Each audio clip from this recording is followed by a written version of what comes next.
आगामी लोकसभा चुनाव 2024 की उल्टी गिनती शुरू हो चुकी है। पूरे देश में मई एवं जून के माह में अलग अलग चरणों में वोटिंग होने की संभावना है लोकसभा चुनाव 2024 की। ऐसे में सभी राजनीतिक पार्टियां अपने अपनी ग्राउंड स्तर पर पकड़ मजबूत करने में जुट चुकी है। ऐसे में आज हम बात करेंगे इस वीडियो में राजस्थान मध्य प्रदेश की तीसरी सबसे बड़ी पार्टी यानी भारत आदिवासी पार्टी के डूंगरपुर बांसवाड़ा सीट पर संभावित प्रत्याशी की। हालांकि साथियों, आपको बता दें, भारत आदिवासी पार्टी के प्रत्याशी को चुनने का क्राइटेरिया सभी राजनीतिक पार्टियों से हटकर है। भारत आदिवासी पार्टी के प्रत्याशी को जनता सिलेक्शन प्रणाली के तहत चुनकर मैदान में चुनाव लड़ने के लिए उतारा जाता है और ऐसे में वही जनता उस प्रत्याशी को जिताकर आगे भेजती है, जिसका उदाहरण के तौर पर हाल ही में हुए राजस्थान के विधानसभा चुनाव में चुनाव को हमने देख सकते हैं। हालांकि लोकसभा चुनाव के लिए एक अनुभवी प्रत्याशी होने की जरूरत है। ऐसे में हम भारत आदिवासी पार्टी के अंदर कार्यरत कुछ अनुभवी चेहरे की बात करेंगे आज इस वीडियो में, जिन्हें आगामी लोकसभा चुनाव में डूंगरपुर बांसवाड़ा लोकसभा सीट से मैदान में उतारा जा सकता है। तो साथियों, बने रहिए वीडियो में, वीडियो बहुत ही इन्फॉर्मेशन होने वाला है। बिना किसी देरी के वीडियो को स्टार्ट करते हैं। उससे पहले जिसने भी अभी तक वीडियो को लाइक नहीं किया, वीडियो लाइक करके चैनल को सब्सक्राइब करके पास में एक घंटे का निशान बन के आ रहा है उसके ऊपर क्लिक करके और पर सेट कर दे, ताकि आगामी लोकसभा चुनाव 2024 की हर बड़ी खबर आप सबसे पहले प्राप्त कर सकते हो। साथियों, आप बिना किसी देरी के वीडियो को स्टार्ट करते हैं। साथियों, आपको बता दें, डूंगरपुर बांसवाड़ा लोकसभा सीट पर भारत आदिवासी पार्टी के संभावित प्रत्याशियों में से एक है जय कृष्ण पटेल। साथियों, एक अध्यापक से राजनीति में कदम रखा है इन्होंने।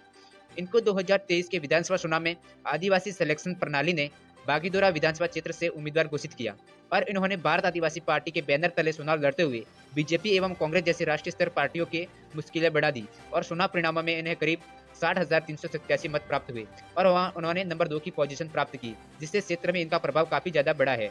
जिसको देखते हुए आगामी लोकसभा चुनाव में आदिवासी सिलेक्शन प्रणाली इनको लोकसभा चुनाव के लिए चुन सकती है भारत आदिवासी पार्टी के बैनर तले से। वही साथियों, बांसवाड़ा डूंगरपुर लोकसभा सीट पर भारत आदिवासी पार्टी के दूसरे सबसे संभावित प्रत्याशियों की बात करें तो बबीता जी कश्यप का नाम निकलकर सामने आता है। साथियों, इनकी बात करें, आदिवासी परिवार की सक्रिय समाज सेविका है और हाल ही में हुए विधानसभा चुनाव में भी भारत आदिवासी पार्टी के स्टार प्रचारकों में से एक थी और आदिवासी परिवार में कंधे से कंधे मिलाकर समाज के दुख सुख में साथ खड़ी रहती है। और हाल ही में पारित हुए महिला आरक्षण बिल को देखते हुए अगर यह लोकसभा सीट महिलाओं के लिए आरक्षित होती है तो बबीता कश्यप आदिवासी सिलेक्शन प्रणाली में सबसे मजबूत दावेदार महिलाओं में से एक होगी और ऐसे में निश्चित तौर पर आदिवासी सिलेक्शन प्रणाली इन्हें सुनकर यहाँ पर बांसवाड़ा डूंगरपुर लोकसभा सीट से मैदान में उतार सकती है। वही साथियों, तीसरे सबसे संभावित प्रत्याशी की बात करें तो कांतिभाई आदिवासी का नाम निकलकर सामने आता है। साथियों, कांतिभाई आदिवासी की बात करें तो यहाँ 2019 के लोकसभा चुनाव में चुनाव लड़ चुके हैं और 2019 के लोकसभा चुनाव में उनको करीब 2,50,000 के आसपास में मत प्राप्त हुए थे और कांग्रेस और बीजेपी को काफी टक्कर देखने को मिली थी और पहली बार बांसवाड़ा लोकसभा सीट पर एक मजबूत तीसरा पक्ष हमें देखने को मिला था। हालांकि चुनाव में उन्हें हार का सामना करना पड़ा था। वहीं 2023 के विधानसभा चुनाव में भी डूंगरपुर विधानसभा सीट से चुनाव लड़ चुके हैं कांतिभाई आदिवासी। उनको करीब यहाँ पर विधानसभा चुनाव में 50,252 मत प्राप्त हुए थे, लेकिन एक बार फिर से उनको निराशा हाथ लगी थी।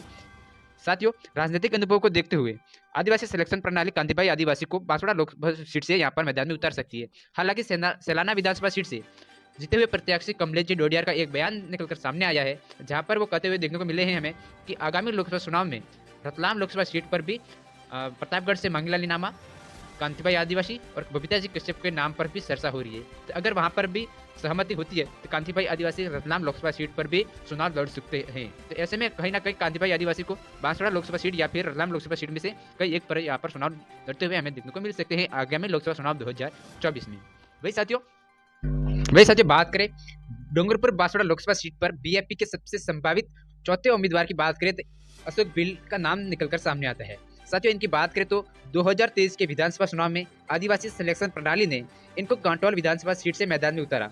साथियों, चुनाव में कांग्रेस और बीजेपी के सांसें रोक दी थी और चुनाव परिणाम में कांग्रेस से मात्र 3600 वोट्स के अंतर से यहाँ पर निराशा हाथ लगी। तो ऐसे में उन्हें विधानसभा चुनाव में करीब 84,744 मत प्राप्त हुए थे, जिसको देखते हुए आगामी लोकसभा चुनाव में आदिवासी सिलेक्शन प्रणाली एक बार फिर से इनके ऊपर भरोसा कर सकती है और मैदान में उतार सकती है बांसवाड़ा डूंगरपुर लोकसभा सीट से। वही साथियों, अशोक बिल की बात करें तो वहाँ पर स्थानीय क्षेत्र में भी इनकी काफी लोकप्रियता देखने को मिलती है और जब से यहाँ पर विधानसभा चुनाव परिणाम आने के बाद हमें करीब हमारे सबसे ज्यादा वीडियो में अशोक बिल को आगामी लोकसभा चुनाव में यहाँ पर प्रत्याशी के रूप में दिखना चाहती है यहाँ की जनता। वही साथियों, भारत आदिवासी पार्टी के पांचवें सबसे संभावित प्रत्याशी की बात करें रामप्रसाद डिंडोर का नाम निकलकर सामने आता है। साथियों, रामप्रसाद डिंडोर की बात करें, राजनीतिक अनुभव 2018 के विधानसभा चुनाव में सागवाड़ा से विधायक रह चुके हैं और 2023 के विधानसभा चुनाव में भी भारत आदिवासी पार्टी के स्टार प्रचारक रह चुके हैं। साथियों, इनकी लोकसभा चुनाव में चुनाव लड़ने की भी संभावना काफी ज्यादा देखने को मिलती है। वही साथियों, छठे सबसे संभावित प्रत्याशी की बात करें तो सौराष्ट्र के विधायक राजकुमार रौत का नाम निकलकर भी सामने आता है। साथियों, राजकुमार रौत की बात करें तो ये दक्षिणी राजस्थान में सबसे लोकप्रिय राजनेताओं में से एक है। हाल ही विधानसभा चुनाव में राजस्थान के दूसरे सबसे ज्यादा मत से विजय प्राप्त करने वाले विधायक भी है। अगर आदिवासी सिलेक्शन प्रणाली इन्हें मैदान में उतारती है तो इनकी भी काफी ज्यादा संभावना हो सकती है आगामी लोकसभा चुनाव में डूंगरपुर बांसवाड़ा लोकसभा सीट से चुनाव लड़ते हुए भारत आदिवासी पार्टी के बैनर तले से। साथियों, इन से प्रत्याशियों के अलावा भी भारत आदिवासी पार्टी के कार्यरत कुछ अन्य कार्यकर्ताओं को भी यहाँ पर आगामी लोकसभा चुनाव में चुनाव लड़ाया जा सकता है। साथियों, एक बार फिर से आपको बता दें, भारत आदिवासी पार्टी के आला कमान का सिस्टम नहीं है और भारत आदिवासी पार्टी के प्रत्याशियों को चुनने का क्राइटेरिया सभी राजनीतिक पार्टियों से अलग है। यहाँ की जनता स्वयं आदिवासी सिलेक्शन प्रणाली के बैनर तले से प्रत्याशी को चुनकर मैदान में उतारती है और चुनाव लड़ाया जाता है भारत आदिवासी पार्टी के बैनर तले से।